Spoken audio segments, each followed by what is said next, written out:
we need to talk. No matter what else happens on my channel, it's clear that there's one thing that draws me directly out of the woodwork, and that is another Stormlight Archive release. So today we're going to talk about Wind and Truth!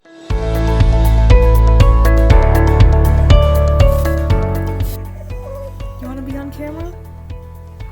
Yeah, you want to say hi? You want to say hi? Hello.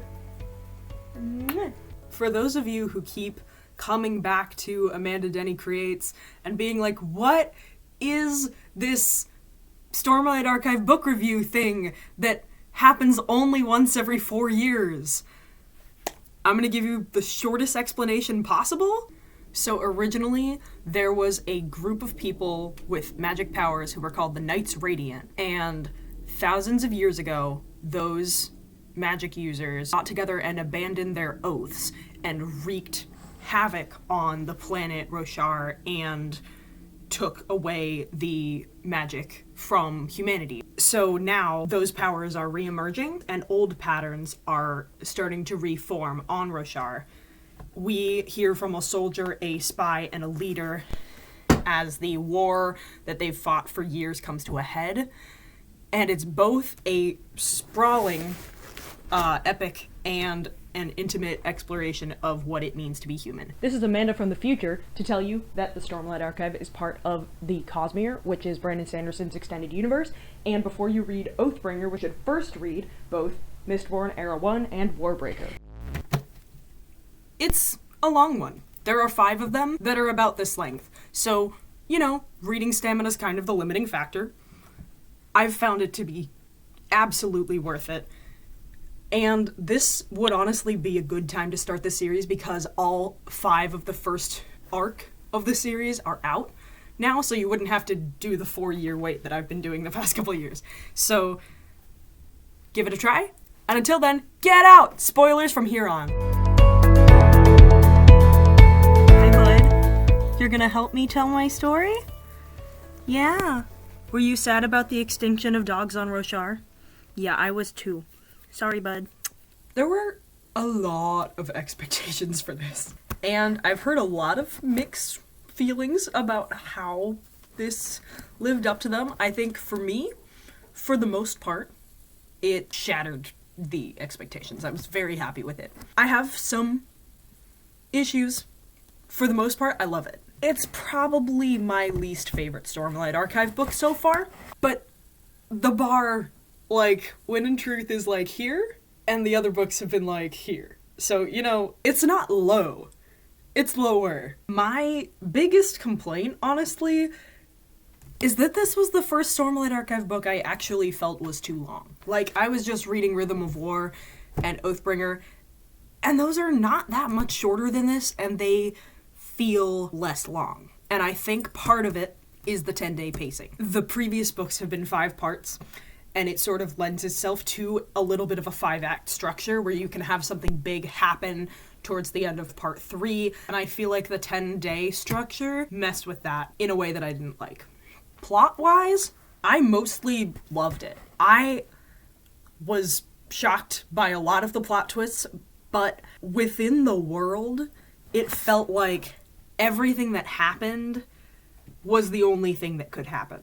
Dalinar and Gav, and Retribution, and Cal being a herald, and the Unoath, it all just felt right.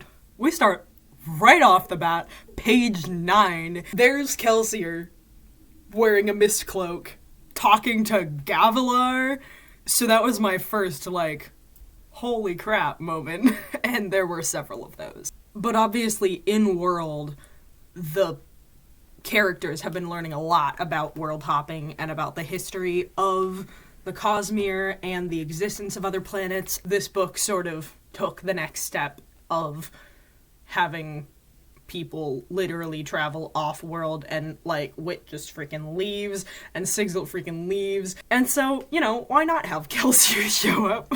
It took me until about part 3 to realize that the chapter header was crumbling with every part, and then throughout part 10. And I loved that. I'm such a sucker for just little formatting things. My first impression of this book was that everything was almost too neat at the beginning. The first thing you get from Kaladin, our historically most mentally ill character, is that he feels good.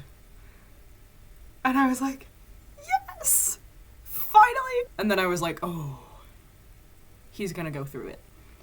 And given that, I was like, he kind of, like, apart from becoming a herald at the end, he was kind of in better shape this book than I kind of expected. It probably helped that he was no longer the most mentally ill character in the scene ever. I wasn't fully invested in Szeth for a long time. Like, definitely not until this book, and not until partway through this book. I got there.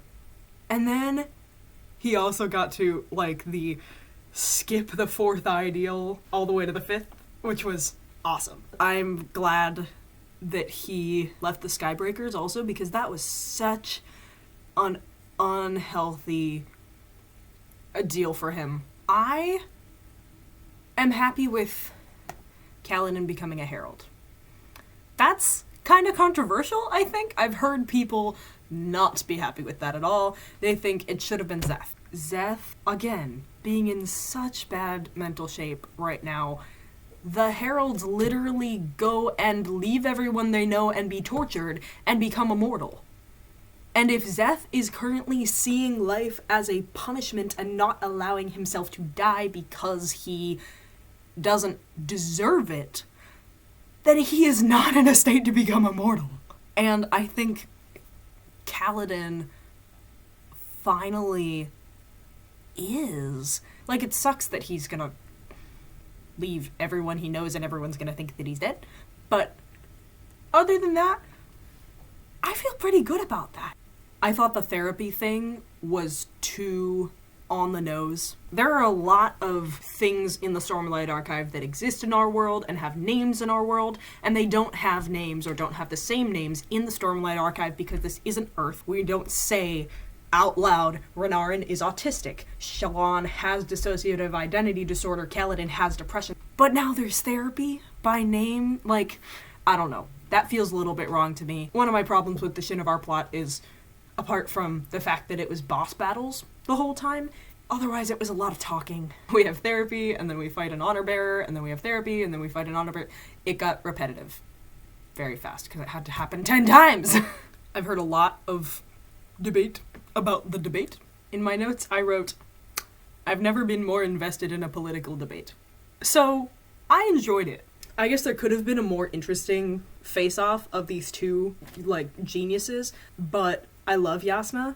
It's kind of cool to see her worldview totally shattered and see how she's gonna come back from that in the second arc. I've been noticing a pattern. Not Shallan's pattern, but a pattern in that Adolin is kind of giving Kaladin a run for his money as my favorite character. And when I think about it, I love, like, there's a special spot in my heart for Kaladin. But the past two books, my favorite plotline has been Adolin's plotline, and it was so good in this book. First of all, Adolin's worldview is changing a lot, because he has sort of spent the past couple of years being like, I'm one of the few people who's not radiant, and I don't know how I feel about that. Dalinar wants me to be radiant. I don't know if I want me to be radiant. And I'm confidently anti-Adolin being a radiant. And it's because he's basically achieved radiance with Maya. I said last time, he literally kindnessed himself into a fourth ideal with his regular old shard plate, which I find hilarious and fantastic. I think the fight between Adolin and Abidi was one of the most compelling scenes in this book. And fighting with the candelabra and working around a new disability and realizing that his training has actually prepared him for this, just all so good. And then Maya coming through. I love Maya in this book. By the end of the book, other than inside Urithiru, where Radiants still have their powers because of Tower Light, not only are there no Radiants, but there is also no Shard Blades, except for the Unoathed. So Adolin has gone from, like, the only person to not be a Radiant to the only person to be kind of pseudo-Radiant and also a Shard Bearer. Also, I have been consistently disappointed in every single disability healing itself magically. Adolin doesn't have access to radiant healing powers, and he can't heal his leg. Obviously, it sucks for Adolin, but there is no way to erase this disability right now, and that means we'll actually be able to get disabilities that don't heal. I'm not going to make a ton of judgments about the Sigzil plot, because I was not super invested in it, but I also have not read Sunlit Man, so I might have missed a bunch of context, or maybe that is the context for Sunlit Man. I was severely disappointed in how Moash was handled in this book. There's one major point for it, and that is that I got very excited about the Inquisitor thing, because crossovers. That being said, I hate the Inquisitor thing. I have done a lot of thinking about Moash and his character arc, and the fact that he and Kaladin begin as basically the same person, and then they have one big dividing decision, and that is whether or not to kill the king. Moash says yes, Kaladin says no, because he has a bond with Syl that would break if he killed the king. Not because he doesn't think that it was right. Moash has sort of stuck to his own morals all the way through Oathbringer, and then starts to deviate from those in Rhythm of War because he let Odium take away his remorse. At the end of Rhythm of War, after he's done a lot of terrible things to Kaladin and killed Teft, he gets attacked by the sibling and the Tower Light and gets blinded, and he starts to feel remorse again, and he starts to be called Moash again instead of Vyre. And that, in my head, sort of wraps up his character arc in the way that we've seen it so far, because it's been entirely based on his relationship with Kaladin. And then this book happens, and we start with him as Moash, and then he becomes an Inquisitor and becomes Vyre again. And then he proceeds to go to Sigzil's battlefield and do the exact same thing that he did to Teft in the previous book to Leighton. And I see that as sort of going back on his character arc, and I'm not a fan. Let's talk about Renarin and Rlain. They're a couple. The end. Just kidding. It ends up being a big sort of determining factor for whether or not Ba'ato Mishram will kill all humans.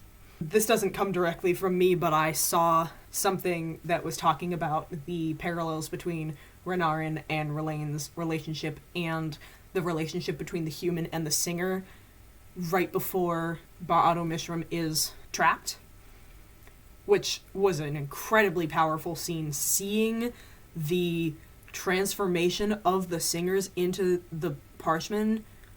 Ooh.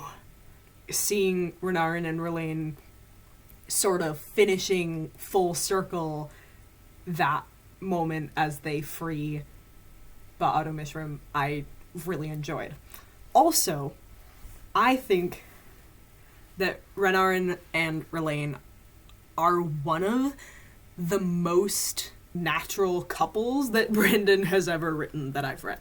In Brandon Sanderson, there's a lot of, arranged marriages and falling in love with the sibling of your former partner, and I'm like, okay, sure, I guess. Renarin and Rlain, we see both of their perspectives with them thinking about each other and thinking about how they came to terms with their sexualities, and then we see it coming together, and Shallan being a fangirl over it. But I think that was handled really, really well, and I like the amount of LGBT representation in this book and how it was handled. Another runner-up for potentially most mentally ill character in the Stormlight Archive, Gav. Very early on, I wrote, Gav needs therapy. And that was him at age 5. And now, we have him at age 20, having spent literal years, from his perspective, reliving visions and visions of visions of Dalinar being a monster and tormenting his father. And we saw that scene from Way of Kings of Dalinar fighting, beating up Elhokar. And at the time, you're like, yeah, go Dalinar. And now you're like, oh god.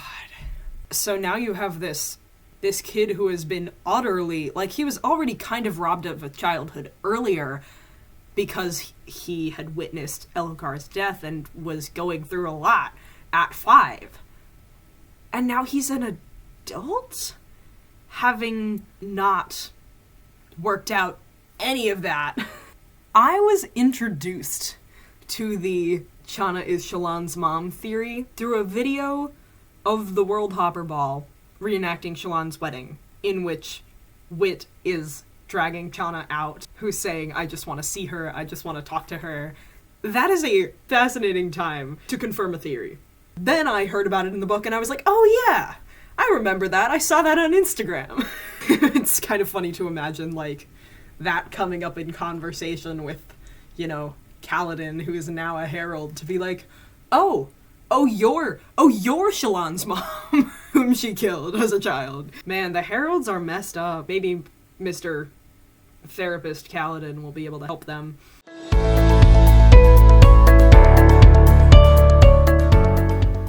My biggest one is what happened to Moash. Not okay. The other thing that I missed, having been mentioned at the beginning of the book, Dalinar offering for Kaladin to become his heir. Kaladin was messed up about that for 30 seconds, and then it was pretty much never mentioned again. It's possibly a way to show character development between not wanting to take being Dalinar's heir, but being willing at the end to become a herald. But that didn't click for me either. I'm not quite sure why Navani went into a coma at the end, so I'm not thrilled about that, not from a writing perspective, but just because I like her, and I don't want her to be in a coma. But I'm also not quite sure why that happened. I'm also too out of touch with the larger Cosmere to understand the importance of the Dawn Shard, but I assume that will be explained when I read Sunlit Man, and or the rest of, the other Mistborn books and stuff. So I'm not too worried about that. That's not Brandon's fault. That one's on me. The big one, though. Is Shallan pregnant? Because I missed that the first time around, and I had to reread those scenes once I saw it online. Brandon wrote a sex scene. That's not the only evidence. We see Shallan after Adolin has left, and we see her surrounded by creation spren. After the 10 days, we get a time skip of a couple of months, and then we get this from Shallan. She's trapped in Shadesmar with no stormlight, period, in the world. And it says on page 1317, Jesus, it's so long. She might never see Adolin again. Her hands went to her stomach, cradling it. Oh, storms. And then a minute later it says she could survive. She had to, not just for herself. It's not very explicit, but we are about to have a 10-year time skip and we need new characters. And I think she is in the process of making a new character. So what's the state of Roshar? Taravangian is now Retribution, which is both odium and honor in the same host. He's now the only light on Roshar and the only perpendicularity. Venli did find that well towards the end, and that might help. All society that depends on Stormlight is kind of screwed. Shallan, trapped in Shadesmar, possibly with a kid, but she does have contact with Kelsier via her Scion, and maybe with Adolin, if they can get Adolin a Scion. Adolin and Yennegon are in the only free territory of Roshar, Aesir, with the Unoathed. Adolin does not have access to radiant healing, so is still an amputee and dealing with that. And they did say that they were going to give him a drug that they only give to the dying because it's so terribly addictive, so might go badly for him. And Adolin has his pseudo-radiant powers formed out of pure golden retriever energy. Navani and the sibling are sort of both in a magical coma, and Dalinar. However, the Blackthorn, with whom he sort of connected with a capital C in the spiritual realm, is not dead. And Taravangi Honorodium, nailed it, pulled the Blackthorn, who is not Dalinar, out of the spiritual realm to make the Blackthorn his servant. Because he likes to win, whether or not he wins. Wit and Sigzil, gone off the planet. Sigzil now has the Dawn Shard. All the shards in the Cosmere have turned their eyes directly onto Taravangi Odium Honor. And that's gonna be a bigger problem for you to get your 2 little god mantles, and all 14 others are like, right to you. You are a threat. They are not gonna ignore Odium anymore. The characters that Brandon said will get flashbacks in books 6 through 10 are in this order: Lift, Renarin, Shalash, Ash the Herald, Talonel, Talon the Herald, and Yasna. But other characters that are also still around are Rlain, Adolin, Gav, any of the surviving Windrunners who are not Sigzil because Sigzil left the planet, Szeth, Venli, El, also the Blackthorn, not Dalinar, but the Blackthorn, and of course Taravangi Odium Honor. People who are conveniently separated from anyone else or currently out of commission, so we don't know to what extent they will be in the 6 through 10 arc. Kaladin, who's a herald, who is on Braze with Syl. Shallan, who's trapped in Shadesmar, potentially with her kid. And Navani, who is in her weird little magical coma, and we don't know when or if she'll get out of it. So, chances are we'll see them at some point, but maybe not for the first book or 2. I will be respectful of your time and wrap this up. This, while kind of being a low point in the Stormlight Archive for me, did its job as the culmination of Arc 1, and I'm happy with it for the most part. Exceptions have been covered, but it succeeded in making me very interested in both the rest of the Cosmere and the upcoming Stormlight Archive books, and it's kind of scary that I will have to wait another 6 years. But that's time for at least 2 more rereads, right? It was a ride. It was a long ride. We made it. Some of us, sorry Dalinar, are still alive, and we'll be hearing from a lot more people in books 6 through 10, and I, for one, am very excited about that. That's all. Until next time. What do you think, Coco? You want to say goodbye? Want to say goodbye?